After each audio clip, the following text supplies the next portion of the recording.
दिखाइए कैसा लग रहा है।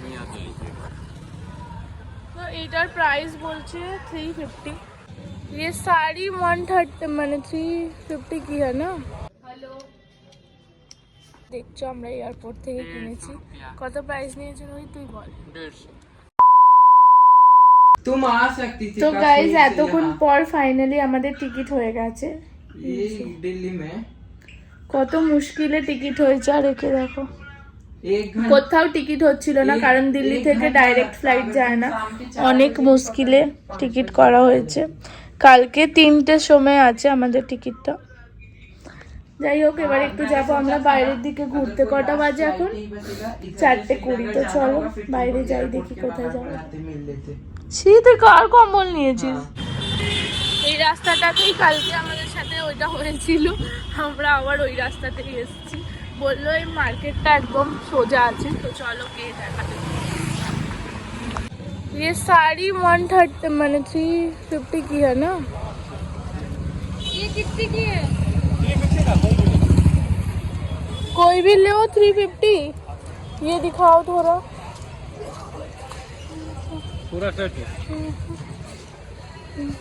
अच्छा लग रहा है।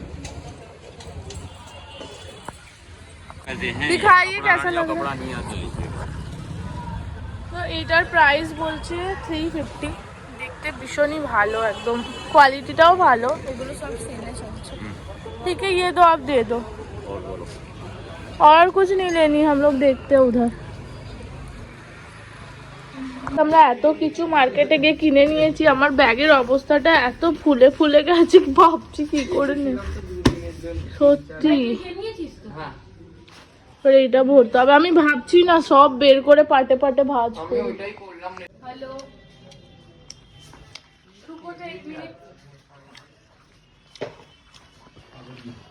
आप जाइए फोन पे लेके आइए। এবার আমাদেরকে চেক আউটের জন্য বারবার বলতে এসে গেছে আমরা রুমটার কি অবস্থা করেছি।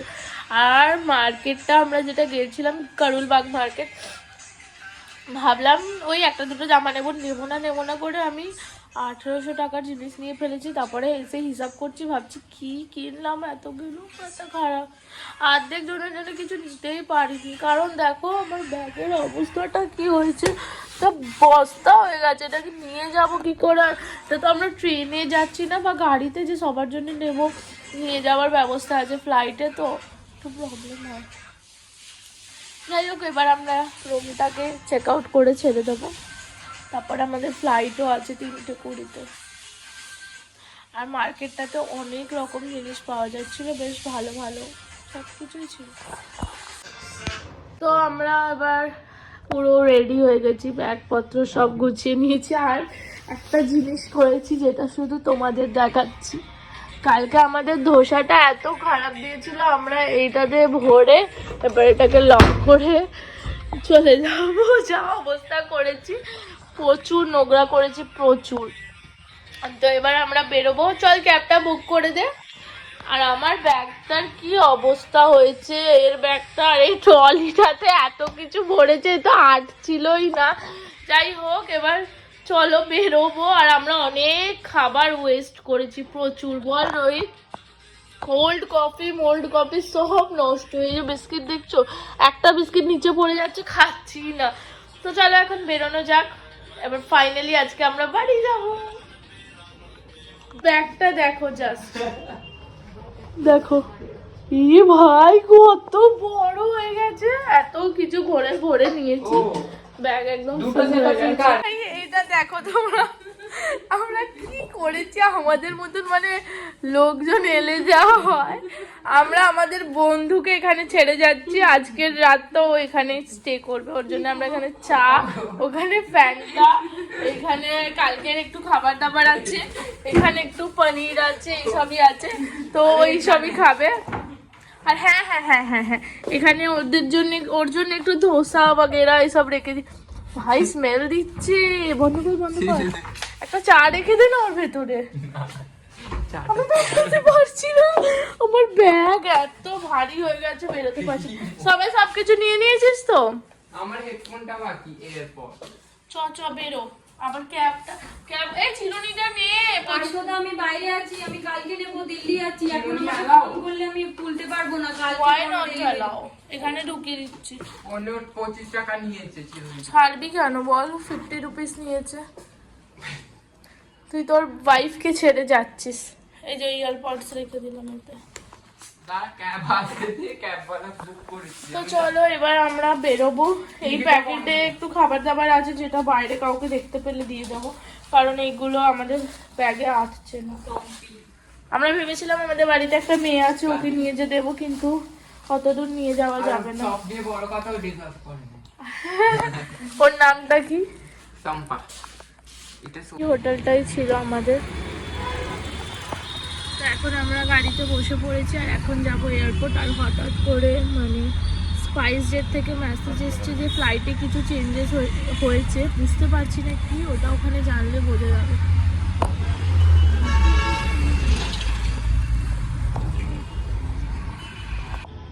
আমাদের এত লাক খারাপ, এসে থেকে লাক খারাপ চলছে। তো ফ্লাইটটা এখন ডিলে করে 4টে কততে করেছে রে?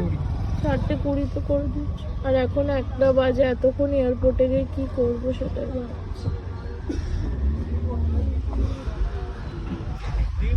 তো finally we are at airport. আমার গাড়িতে না এত সাফোকেশন হয়ে যায় যে আমি ভিডিও কন্টিনিউ করতে পারি না, এত শরীরটা খারাপ হয়ে যায়। গাড়িতে নেমে এবার একদম ঠিক আছে। হ্যাঁ, আগে 1D টা খুঁজে 1D তে, টার্মিনাল 1D উপরে আছে। তো গাড়িতে থাকলে আমার ব্লগ কন্টিনিউ করতে ইচ্ছে করে না। গাড়িতে নেমে এবার একদম ঠিকঠাক। এই হচ্ছে ভীষণ ভালো একটা ভিউ পাওয়া যায় এখানে। এয়ারপোর্টটা খুবই বড়। এর আগে আমরা একটা গন্ডগোল করে উল্টো জায়গায় চলে গেছিলাম, মানে এয়ারপোর্টেরই অন্য জায়গা। এখন আবার ঠিকঠাক জায়গায় এসেছি, টার্মিনাল 1D। আর তার মধ্যে আমাদের ফ্লাইটটাও বললাম প্রবলেম হয়ে গেছে। আর যার সাথে দেখা করতে এসেছিলাম সে হ্যাঁ, সে তো চলে গেছে, আমরা ফেসে গেছি তোর জন্য। আর বকিস না।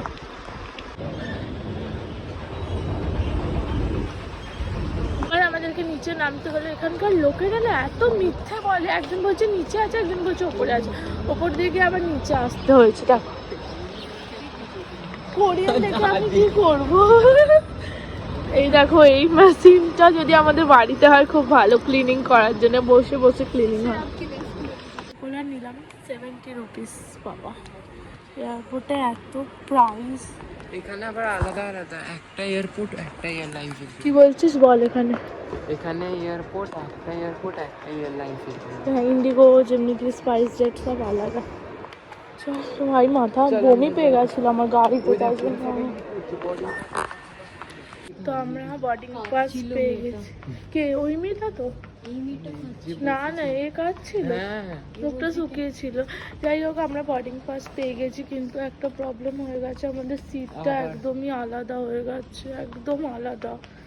সবাই 3 জন 3 জায়গায় ছড়িয়ে গেছি। কি হবে কে জানে।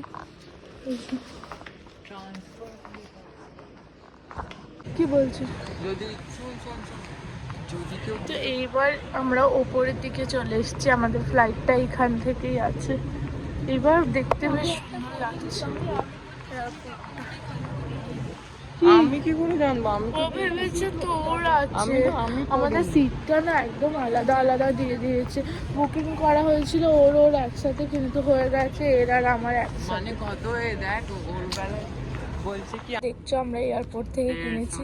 কত প্রাইস নিয়েছিল ওই তুই বল? 150 টাকা। ভাবা যায় একটা চুইংগাম 150 টাকা। ভালো না, ওখানে প্রচুর দাম জিনিসের। দাঁড়া,